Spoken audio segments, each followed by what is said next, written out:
एक ऐसी मन्नत मांगी थी जिसे पूरा करने के लिए मौत को हरा दिया। शख्स के ऊपर गिर गई थी मकान की छत, लेकिन मौत मन्नत के आगे हार गई। कोमा भी था, लेकिन यादें मन्नत से जुड़ी थीं। सनातनी के आगे लौट गई यमराज। शरीर मलबे में पूरी तरह से दब चुका था। किसी ने नहीं सोचा था कि एक दिन दोबारा से उसकी सांसें चलने लगेंगी। पत्थर, सरियों और सीमेंट के ढेर से पूरी तरह वो शख्स दबा था। उसे भी यकीन नहीं था कि एक दिन ऐसा चमत्कार हो सकता है, लेकिन कहते हैं ना, जाको राखे साइयां मार सके ना कोई। फिर क्या था, कुछ ऐसा हुआ जो हैरान करने वाला था। मलबे में दबने के बाद उसकी सांसें ठप हो चुकी थीं। उसे कुछ नहीं पता था वो जिंदा है या नहीं, क्योंकि वो भूला था, सिर्फ इसलिए क्योंकि वो शख्स कोमा में जा चुका था। हम स्टोरी बता रहे हैं श्रीनिवास रेड्डी नाम के शख्स की, जिन्होंने मौत को हराकर अपनी सांसें वापस छीन ली।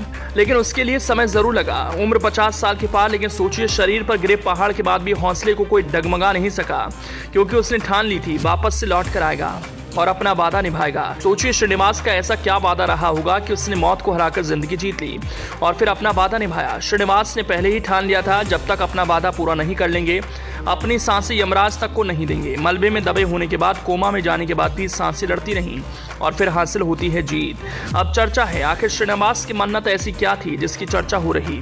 तेलंगाना के शख्स के साथ ऐसा चमत्कार हुआ कि वो कोमा से ठीक होकर अमरनाथ की यात्रा पर निकल गया। 53 साल के शख्स का नाम रागी बगड़ा श्रीनिवास रेड्डी है।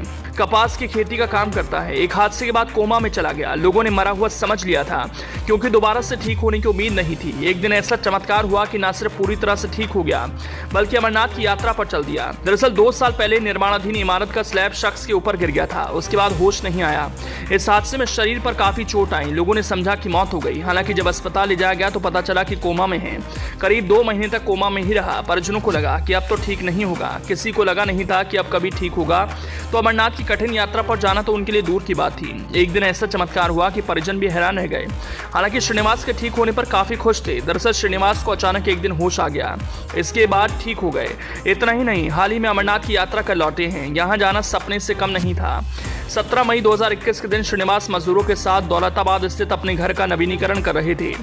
श्रीनिवास का कहना है, अचानक कई टन कंक्रीट मेरे ऊपर गिर गया और मैं बेहोश हो गया। जब तक मुझे अस्पताल ले जाया गया तब तक मेरा बहुत खून बहता रहा। रीढ़ की हड्डी में चोट लगी थी और मैं कोमा में था। अस्पताल में मेरी सर्जरी हुई और मैं कोमा की हालत में घर आ गया। मेरे लिए चलना तो दूर, जीना भी मुश्किल हो गया था। 2 महीने तक कोमा में रहने के बाद एक दिन अचानक मुझे होश आ गया। मेरे शरीर में कई ट्यूबें लगी हुई थी। इसके बाद मैंने ठीक होने की ठानी, जिसके बाद अमरनाथ यात्रा, और अब हर दिन 8 किलोमीटर तक पैदल चलता हूँ।